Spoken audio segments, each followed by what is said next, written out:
Hoy en día somos testigos del comportamiento oscuro de la humanidad, donde el sufrimiento provocado por un individuo hacia otro es algo latente en nuestra sociedad. Hoy nos centramos a la historia criminal, la psicóloga mexicana, el cual cortó en pedazos a su propio marido.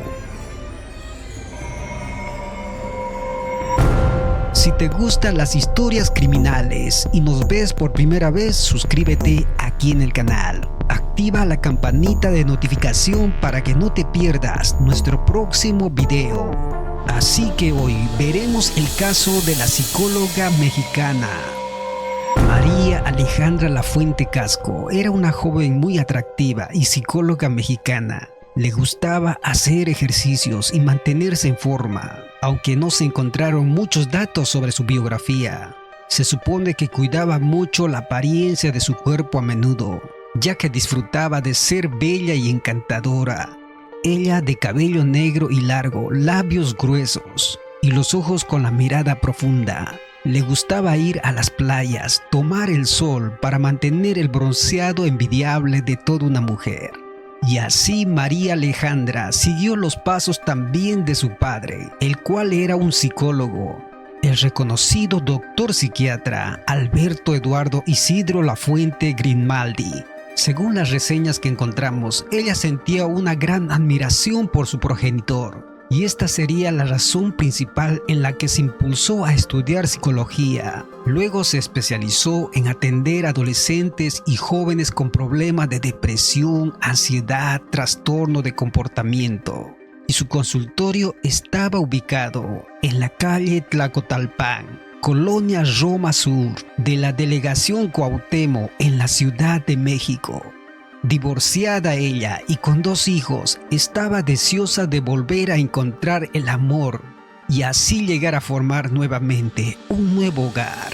Pero María Alejandra no se había divorciado en buenos términos. De hecho, el año 2011 fue protagonista de un hecho increíble contra su ex esposo. Según la declaración del hombre, cuyo nombre se mantiene en reserva, las autoridades estando ya separados, él fue a buscar a sus hijos. En ese momento ella le pidió entrar a la sala de su casa y sentarse en el sofá, que extrañamente estaba cubierto de plásticos. Al principio el ex esposo se negaba, pero María Alejandra insistió en esto, diciéndole que su hija tenía una sorpresa preparada para él. Con esta excusa lo convenció en vendarse los ojos y luego sentarse. Pero al no oír que la niña se acercara ni escuchar la voz de su mujer, comprendió que algo extraño estaba ocurriendo. Justo en ese momento, cuando empezó a sospechar algo fuera de lo común, recibió un fuerte golpe en el cráneo con el atizador de la chimenea.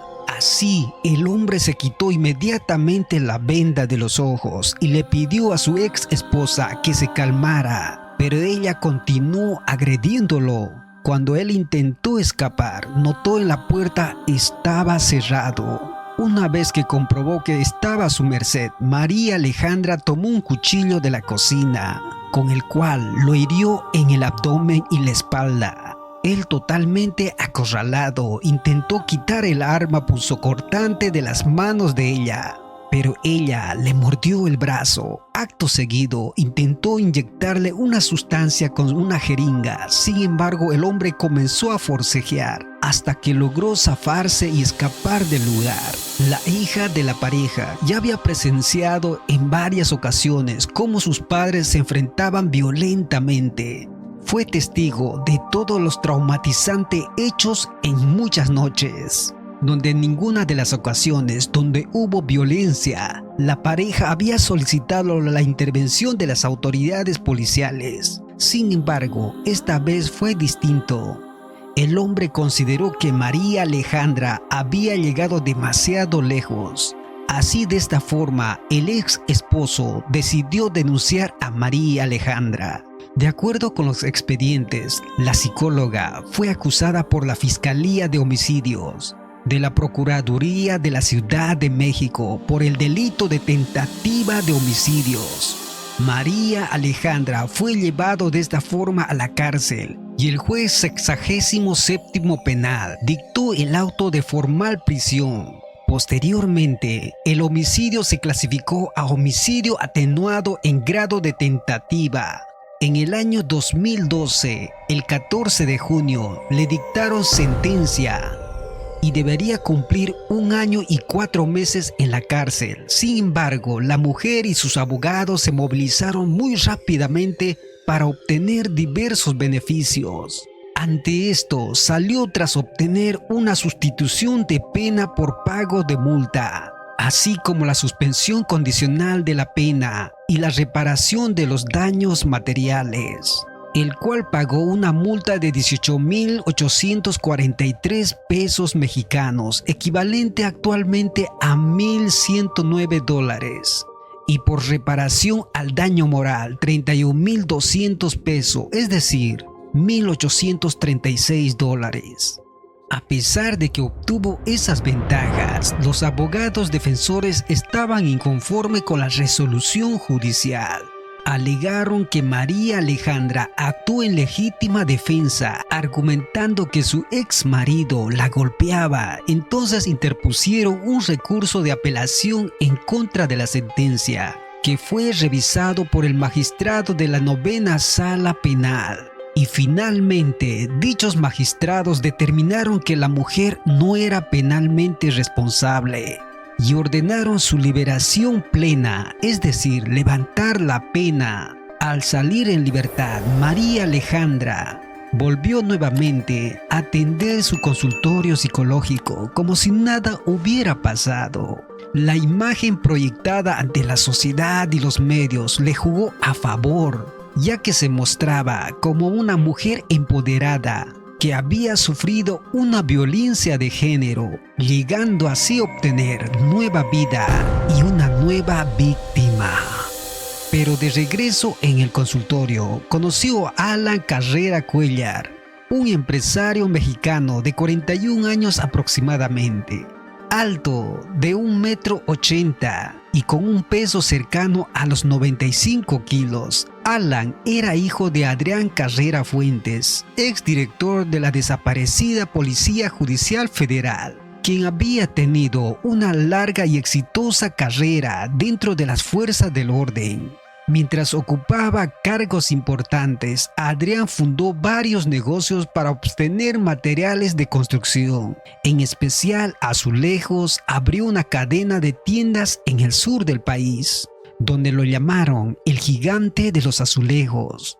Aunque estos negocios eran totalmente legales, Adrián también tenía vínculo con el crimen organizado. Por eso fue removido de su cargo, procesado y acusado por supuesta relación con el Cártel de Juárez, una organización muy peligrosa del narcotráfico mexicano que operaba en la ciudad de Juárez. Este grupo controlaba gran parte del tráfico de drogas hacia Estados Unidos y estaba liderado por Amado Carrillo, conocido como el Señor de los Cielos, que murió en el año 1997. Tras una cirugía plástica fallida en el hospital de la Ciudad de México. Adrián también fue señalado por proteger a Juan García Ábrego, jefe del Cártel de Golfo, quien llegó a estar entre los 10 fugitivos más buscados por el FBI. En el año 1990, García Ábrego fue capturado en enero del 1996 en Monterrey y extraditado a Estados Unidos, donde fue condenado por 22 delitos relacionados con el lavado de dinero, narcotráfico y crimen organizado. Actualmente cumple una condena de 12 años de cadena perpetua en una prisión de máxima seguridad en Colorado. Estos antecedentes fueron muy importantes en la vida de Alan, tanto directamente como indirectamente. Las pruebas contra su padre eran tan contundentes que se esperaba que pasaría al menos 20 años en prisión. Sin embargo, Adrián se acogió al programa de testigos protegidos en la investigación contra los cárteles de Juárez y así llegó a recuperar su libertad el 18 de julio del año 2000. Desde entonces se dedicó por completo a todos sus negocios. Alan, por su parte, se sumó al negocio de la familia y se convirtió en el ejecutivo encargado de manejar las tiendas de azulejos.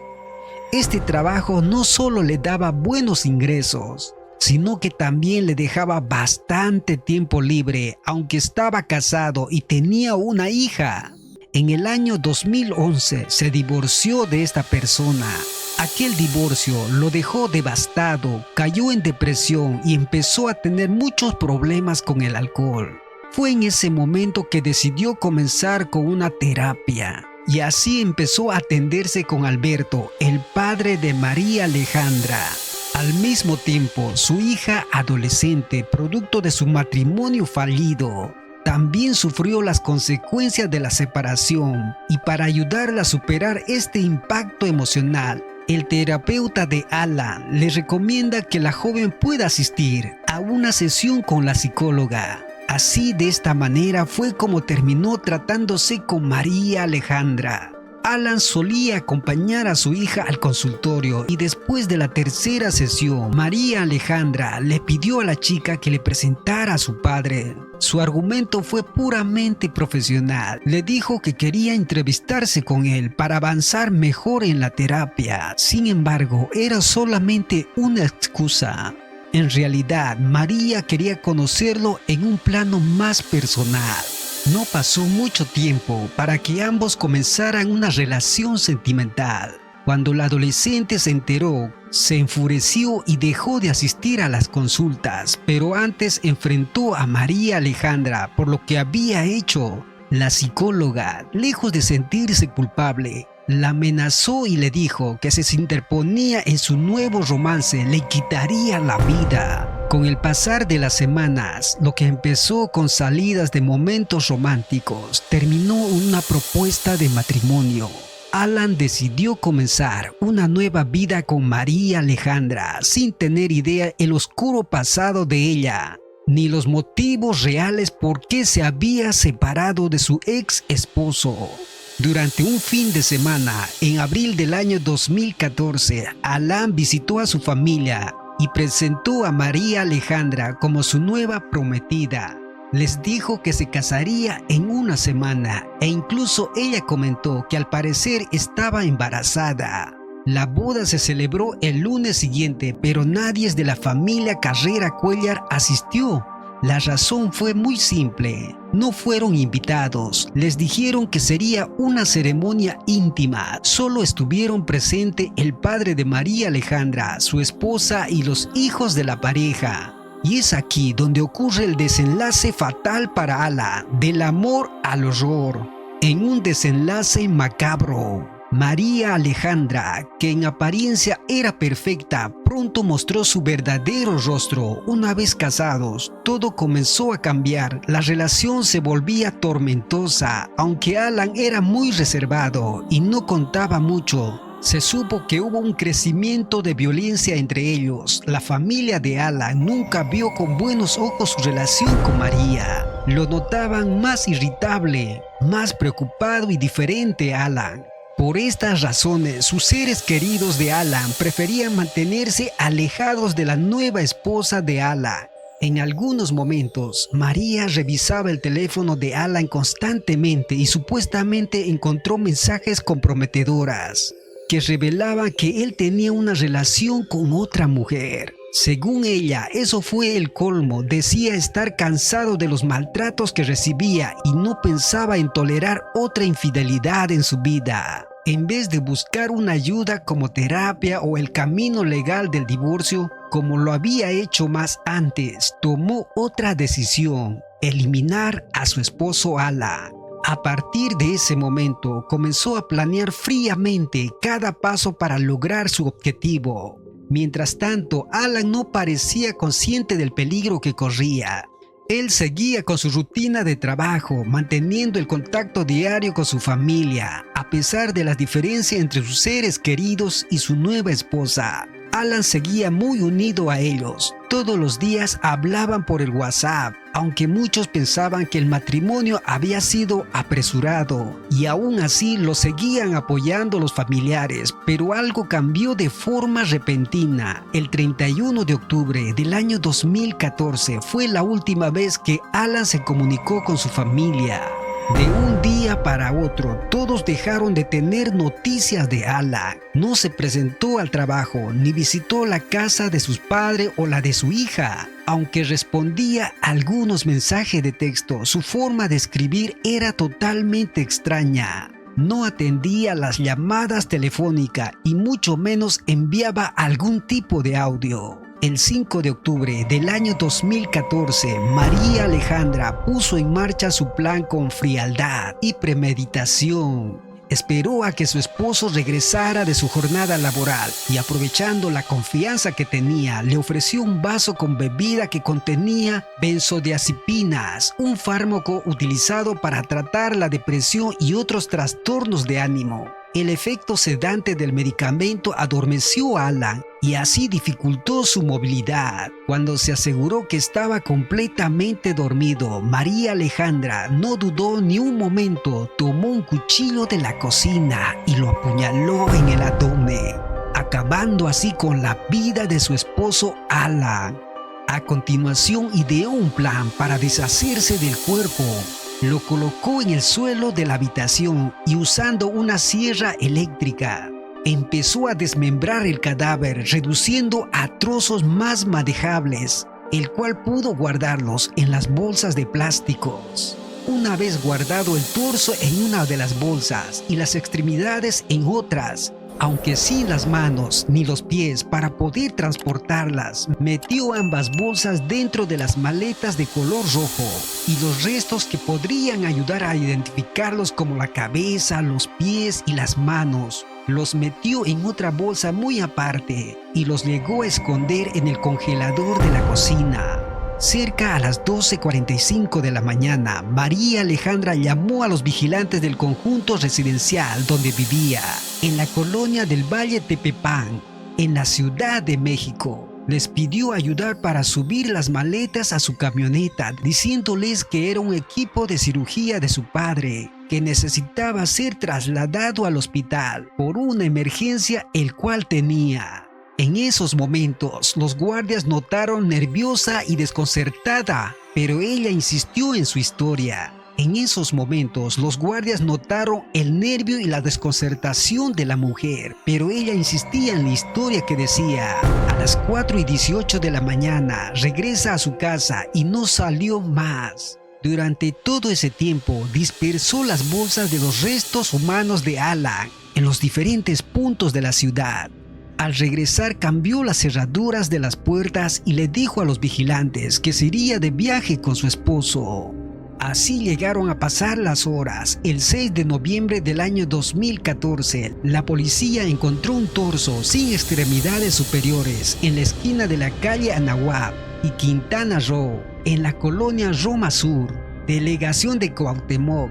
Más tarde, en la calle Jaspet, en Tlalpan, fueron hallados otros restos humanos, incluidos brazos y piernas, sin manos ni pies, en las bolsas negras de plástico. La distancia entre lugares de donde se encontraron los restos era bastante grandes, lo que explicaba el tiempo de que María Alejandra tardó de regresar al condominio esa madrugada. Dicen que en la calle de la delegación se halló el torso de una persona. Ese mismo día se hizo el levantamiento del torso y en la delegación de Tlalpan. Dicen que sobre la calle en la delegación Cuauhtémoc se encuentra el torso de una persona. Hacemos el levantamiento del torso. Ese mismo día, en la delegación Tlalpan, se encuentran las extremidades. Encontraron las extremidades. Los restos fueron llevados al Instituto de Ciencia Forense, donde los expertos determinan de que pertenecía a una sola persona todos estos miembros hallados, aunque no pudieron identificar en ese momento.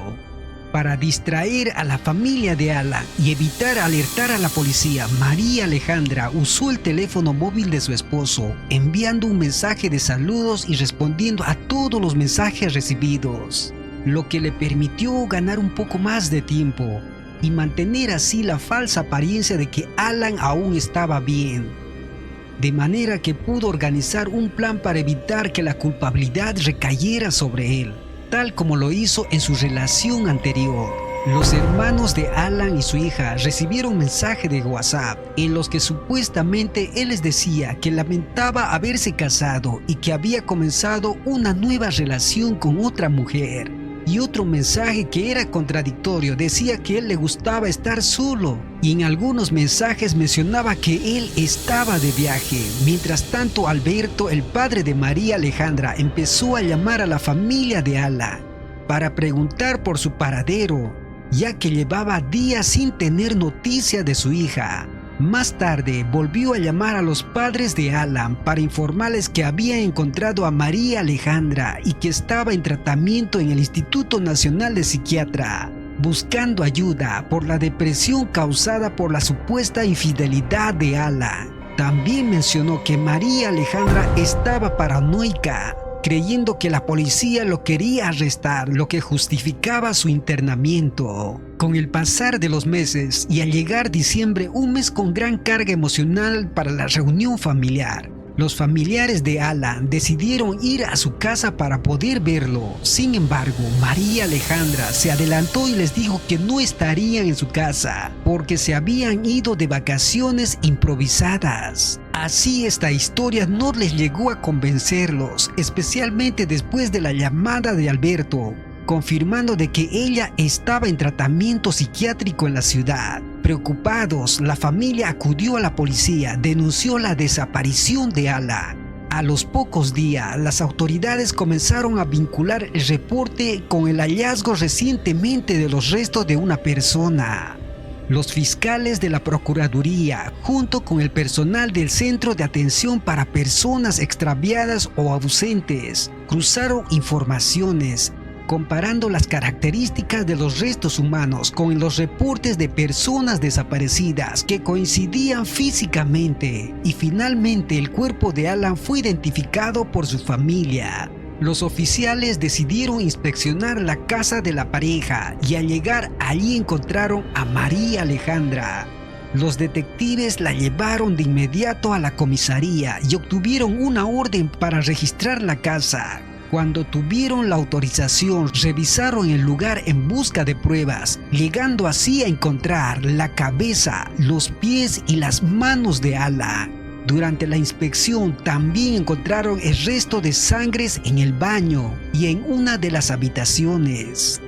También se dieron cuenta de que el colchón y un pedazo de la alfombra habían sido cortados, probablemente para ocultar algún tipo de evidencia. Al hacer la inspección en dicho domicilio, encontramos en el registro del agua, encontramos las otras partes del cuerpo, que eran las manos y que era la cabeza.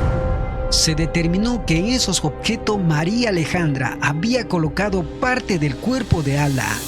Al principio, la mujer fue entrevistada como testigo, pero pronto empezó a contradecirse constantemente y pasó a ser principal sospechosa. La investigación reveló que ella había enviado mensajes desde el teléfono de su esposo para hacer creer a la familia que seguía aún con vida y así poder evitar la denuncia de la desaparición de su esposo Alan.